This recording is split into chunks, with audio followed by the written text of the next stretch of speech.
It was April '98 before Ford warned its customers, and that was too late for one of them. BBC Radio Bristol News, I'm Kate Salisbury. A 35-year-old man's been killed in a road accident in Bristol. It happened yesterday evening in Redcliffe Hill. His Ford car swerved off the carriageway and into a tree. Chris and I met about 15 years ago through mutual friends, and we immediately got on. We had a very similar outlook to life, very, very positive. And he was the kind of guy, because he exuded positivity and was very buoyant and enthusiastic about everything, he was just an exciting individual to be with. He was engaged, we married in September '98, and I was to be his best man. He'd announced it some months before, and that was a great sort of new chapter in our lives, really. The two friends ran a video production company in Bristol. Chris's company car was a Ford Explorer. On the day of the crash, they left work together. We both left the car park at the same time. He turned left, I turned right to go up to my flat. When I got to the flat, I then, sometime after that, received a phone call, and then the police came round and broke the news to me that this had happened. The police decided very quickly it was a problem with the car and not the driver. The initial thoughts were that this was involving cruise control, and the fact that the cruise control had stuck. It was a classic example of that type of collision whereby the vehicle just continues to accelerate. There was no other obvious cause for the crash. But after the story on local radio, the police got a phone call. We then received a call from Mr. Beck, who told us of the situation that he found himself in, which was so similar that it was decided to investigate that further. Rang the police and said, if it's an Explorer, look and see if the mat was jammed, because obviously that was what we believed had caused ours, and see if it was connected. By now, Chris Merrick's car was in the police garage with the mat removed, so it was harder to tell if it had caused the crash.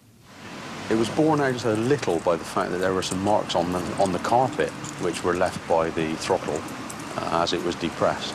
But in terms of looking at the carpets in the car at the time? No, there was no indication of that at all until we had the information from Mr. Beck. And you only then looked at them, really, because he told you that Ford had told him. That's There was correct. Nothing that directly led you to believe the carpets were the cause? No, nothing at all. There was nothing to suggest it whatsoever in the first initial stages of the investigation. But with no evidence of any other fault in the car, including the cruise control, the police told the inquest the most likely cause was that the floor mat got tangled up with the accelerator, and that's why Chris Merrick died. It was almost thrown up as an easy explanation that therefore was clearly nothing in the design of the vehicle, there's clearly nothing in the actual engine of the vehicle, and it was therefore very easy for someone to suggest, oh, well, it's just a floor mat, something superficial that may have caused it, won't happen again, it's a freak accident. I never really bought that. 4 weeks after Chris Merrick died, Ford recalled all Explorers in Britain. Dealers made more space for the accelerator cable to move and changed the design of the mats. The engineers that went to look at the vehicle said, in their view, there was a possibility that if the carpet became unfastened from the clips which secured it into place, it might have moved forward. Did your engineers ever see a carpet jammed or caught up around an accelerator pedal? We were able to identify from telltale marks on the carpet, that is the pressure of the accelerator, that that was a potential cause. Since we have made those changes, we have not had any customer incidents relating to this particular concern. But that's not true. We know of one driver who'd already had 2 frightening incidents when his Explorer wouldn't stop. And after the changes were made, it happened 3 more times. And each time, he told Ford.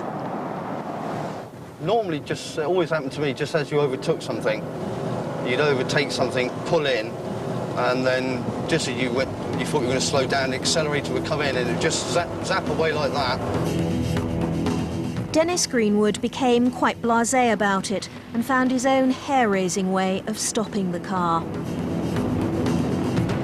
The only thing you can do is take out gear and you have the engine screaming, and all you can do then is just turn it off.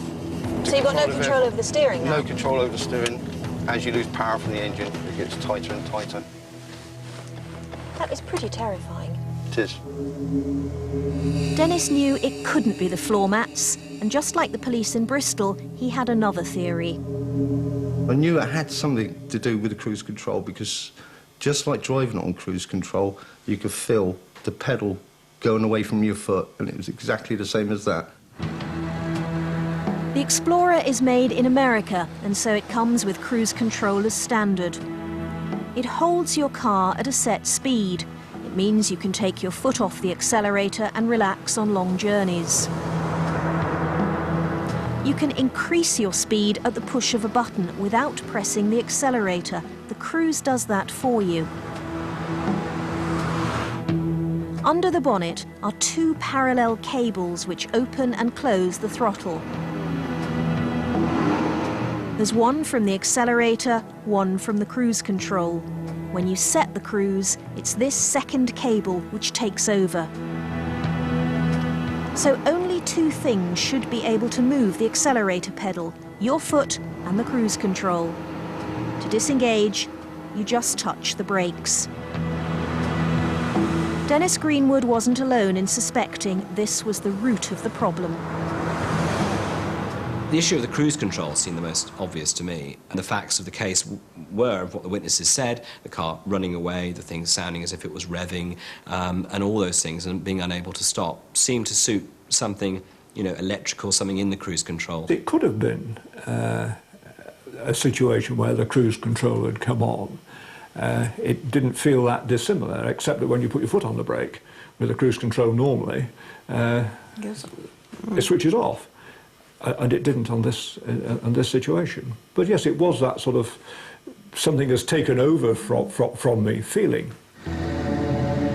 A year after Chris Merrick died, in April '99, Ford did admit a possible problem when the cruise control was disengaged, which might prevent the car slowing down. But none of the drivers we spoke to had the cruise switched on to start with, so that couldn't explain what happened to them. And there have been no other clues from Ford, not even to the police, who invited Ford to inspect the wreckage of Chris Merrick's car. We made contact with Ford in the UK, and as a result of that, very, very quickly afterwards, there was I'll call them a delegation, came over from the United States. 4 people from the United States, Ford came across, and together with our vehicle examiner, went to examine the vehicle again further. Presumably, the police asked them if they knew of other problems like this with the Explorer. Yes, we did, that's true. Did they tell you of anything? No, they said there were none. No problems, no complaints? No problems. Best-selling